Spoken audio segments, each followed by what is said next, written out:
All right. So I am going to tell you a story that I believe that, if you understand the purpose of the story, you will start loving yourself more than you've been doing.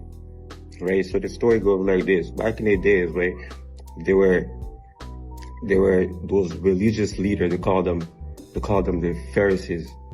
Those religious leaders, they know the laws, the first 5 books of the Bible. So they know all the laws, they're like the master of the laws. They have the best observations of the law. They have the best interpretations of the law. So they know the laws very well, right?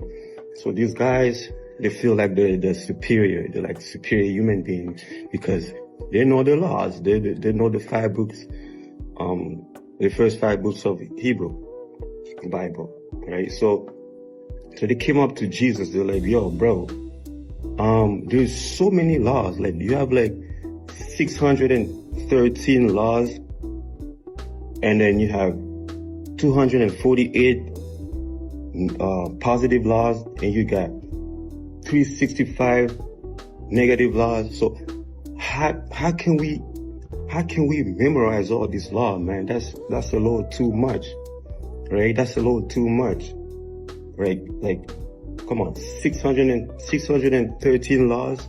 That's impossible to like memorize all of them. Can you like? They're asking Jesus. Can you summarize all of these laws into like one, so we can basically, we can survive? It's a little too much. Is it possible to sum it up? And then Jesus looked at them and he said, all right, listen. Here's the best law that you should remember. So if you remember this law, you can forget about all the other laws. You just remember this one law. What is the law, man? I want to know. That's the Pharisees.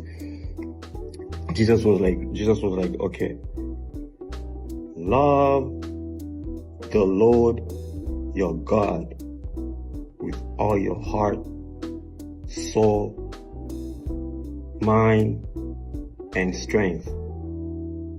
Remember, love your God, love the Lord your God with all your heart, all your soul, all your mind, and with all your strength.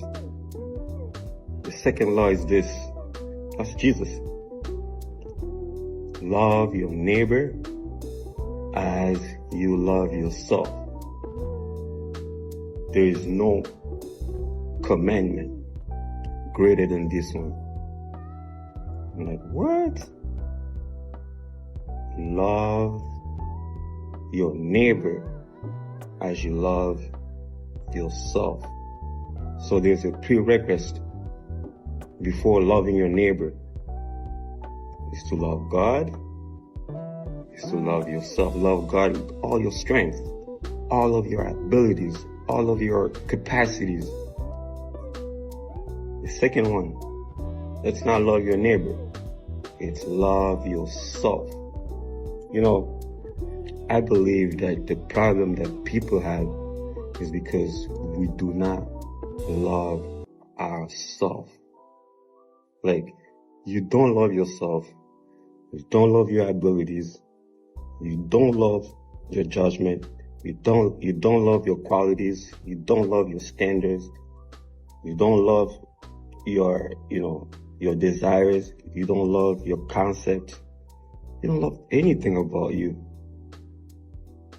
You cannot go ahead and find the love if you don't love yourself first. So my advice for you is this. Love yourself. No, love God.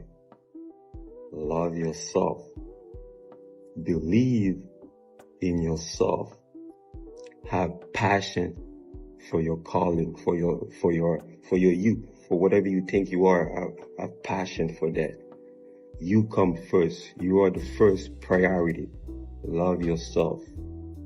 Right? Love being alone. Love being alone. I love being by myself. Uh-oh, what's going on with the light? No light. Anyways, but yeah, here's my point. Love yourself. Love God. Love yourself. Believe in yourself. Have passion for your calling. Love people. Love your neighbor. Just like you love yourself. Love your neighbor's idea. Love your neighbor concept. Love your neighbor perception. Love your neighbor. People have a lot of difficulty loving their neighbor as they love themselves, right? Love your neighbor as you love yourself. Love being by yourself. I love being by myself. That's when I get all my inspiration. That's when I get all my revelation, because I love myself being by myself. I hope you love yourself too after this video. Love your neighbor. Love yourself first. Love your neighbor. Love your concept. Love your qualities. Love your standards. Love your judgment. Love your abilities. Love your capacities. And then you can go ahead and love your neighbor. Find yourself a loved one. Peace. The glory is all there.